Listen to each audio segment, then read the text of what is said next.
Hey guys, welcome to Chris Watches the World. And today I'm going to talk about 5 things that I learned from getting whoopings in the 90s. And the first one is obvious, it won't happen again. And what I mean by it won't happen again is I've never gotten a whooping for the same offense. If I've gotten a whooping, it was for something I did similar to what I did the first time. So let's say I decided to jump a fence, and my grandfather told me, who normally gives my whoopings was my grandfather. Can't jump over, you can't jump the fence and go over to Mrs. Johnson's yard. So, I didn't get, the first time he told me, and I did it anyway. I got a whooping. Then the second time, you know, I used a little ingenuity, and I went in the house and got one of his kitchen tables, and I stuck it like right by the fence. So I stepped over and didn't jump the fence. I kind of stepped over the fence, and when I wanted to come back, I just reached over and got the chair and did the same thing, just pulled the chair back. And in the process, he caught me doing that, and I probably got another whooping. But that's what I mean when I say it won't happen again. Number 2, made me question doing idiotic things beforehand. So if there was a group of me and my friends, and we were out and about, and people talk about peer pressure.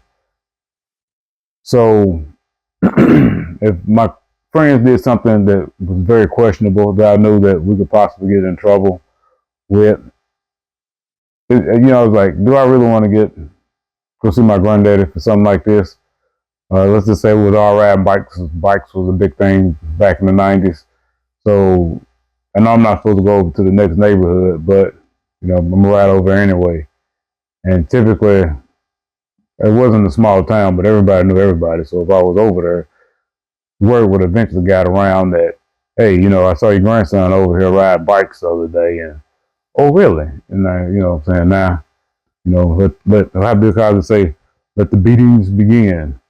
So that was number 2. It was you thought twice before you did idiotic things. Like if you was in class and the teacher said some smart, and you wanted to give a smart remark back, and he was like, do I really want to do this?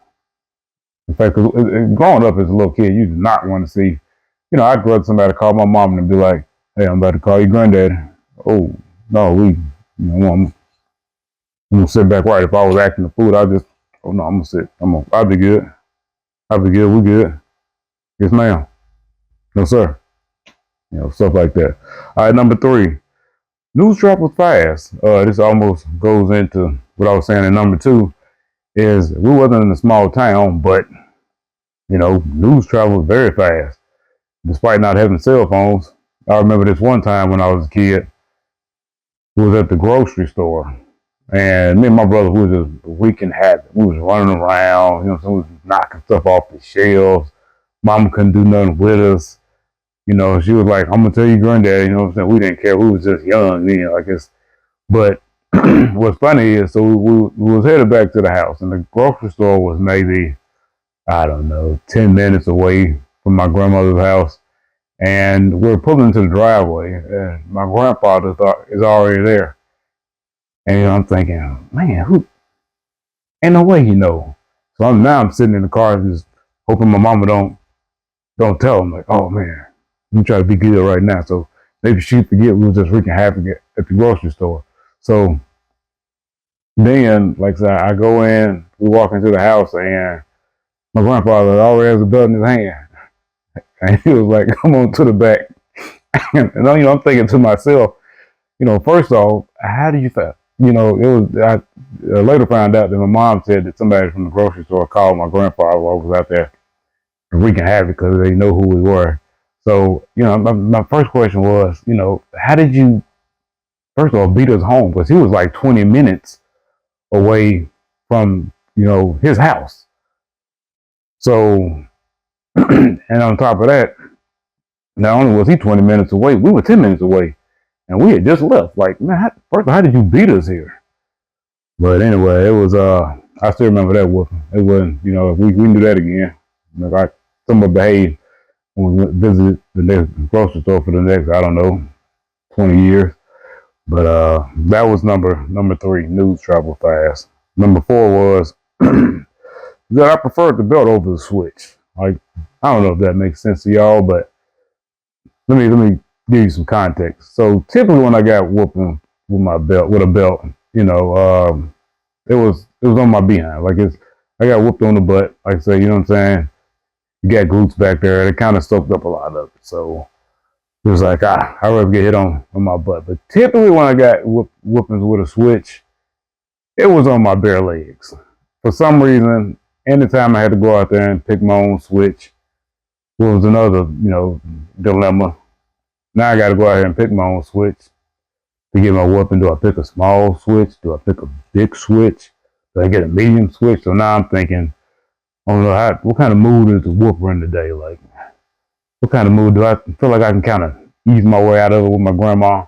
Or, because my grandma typically whooped me with a switch. And what she do is, when I did bring the switch back, she wasn't hitting me on my butt and that. I like them legs. You know what I'm saying? She all over your legs. So now you just, but, and that to me was a lot worse because if you ever went out there and got a switch, it got the little edges on it. And like I said, them things don't feel good, especially when they're hitting skin. You know what I'm saying? It didn't, cut me up or nothing, but you know what I'm saying, I don't know, I prefer the belt to, getting them licks on them legs like that. Because it was always summertime when I was in my grandma's house, because as a kid, we was always, that's where we were in the summertime, at my grandma's house and my grandfather's house. So, yes, I prefer the belt over the switch. And number five is, I used to get, when my grandfather whooped me, he'd say, this is going to hurt me a lot worse than it's going to hurt you. And, as a kid, I'm like, there's no way. If you don't believe that yourself, I thought about it as a kid, like, ain't no way he felt like this. And when he said it, my grandfather talked with such conviction that, I really believed. Well, I ain't gonna say I didn't believe him, but I just knew there was some truth to it. Now, I did get a whooping from my uncles once or twice. And them jokers felt, I don't know, I just felt like they was enjoying it. Like, I don't really think they liked me that much. And they was like, oh, I've been waiting to whoop your ass. So I was like, you know what I'm saying? It hurts. I don't ever want to do this again. I never got whooping from him again. But like, I got whooping from my grandfather often. But, you know what I'm saying? He always said that. And you know what I'm saying? There was no anger behind it. It was more of this is a disciplinary action. And what I mean by that is, not this is a disciplinary action. What I mean by this is what I learned from it. As I too became the whooper as I got older, I realized that, you know what I'm saying, there's really no joy. You take no joy in, you know what I'm saying, kind of whooping your kids. Now, I don't know if you all might have, I don't believe in whooping my kids, but a lot of these kids need whoopings these days. I'm just going to be honest with you. They need, they need the belt. They do. They need the daddy and they need the belt. I think it would deter a lot of them from just being out here being wild, being reckless, being disrespectful to adults and authority figures. But yeah, like I said, that was my number five. This is because I never really took any joy in whooping my son. It was like, again, it was more of those disciplinary things that I just know needed to be done. Now, mind you, my son is grown now. Like, you talk to him, he'll be like, nah.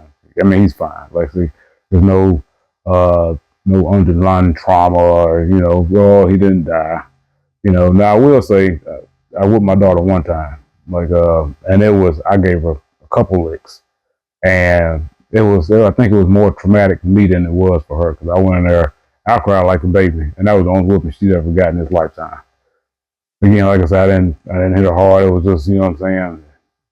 I really don't remember how old she was. I know she was like over 5. She was 5 or 6, I think. Maybe a little older. You know what I'm saying? It was just one of those deals, but that would never happen again. But anyway, guys, those were the 5 things that I learned from getting whoopings as a kid, or my experience from getting whoopings as a kid. I'm saying I turned out fine. Still to this day, I'm still very, respectful, respect my elders, and respect my parents. It taught me a lot. It kept me grounded. It kept me out of trouble because a lot of times, like I say, I would think twice about doing anything because I did not want to see my grandfather. His recently passed. He passed last year, and he really put that fear in me of him as a kid that I needed to stay on the straight and narrow. Um, like I said, I never disrespected him when I got older. I actually respected him more when I got older because of what he did for me as a kid. And I think that's a lot of guys can probably relate to that because it kept them out of trouble, and it really keeps you grounded because you don't want to see that authority figure when you get in trouble. Because I also have a few friends that I know I had a friend that he said he went to jail around 18, and he was sitting there, and the guard came and said, "You bonded out," and he was like, "Man, who bonded me out?" Then he said, "Your dad did." He said, oh no, close the gate. I'm not going back out. I'm not going out there." And the guard had to force him out of the jail cell because he did not want to see his father. So, you know what I'm saying? It's that type of deal that kind of keep, I believe, a lot of guys grounded. And we really could use more of that now more than ever. But anyway, guys, this was 5 things that I learned from getting whoopings as a kid. And if you will, like the video, comment, subscribe, share more videos like these. And I'll catch y'all in the next one.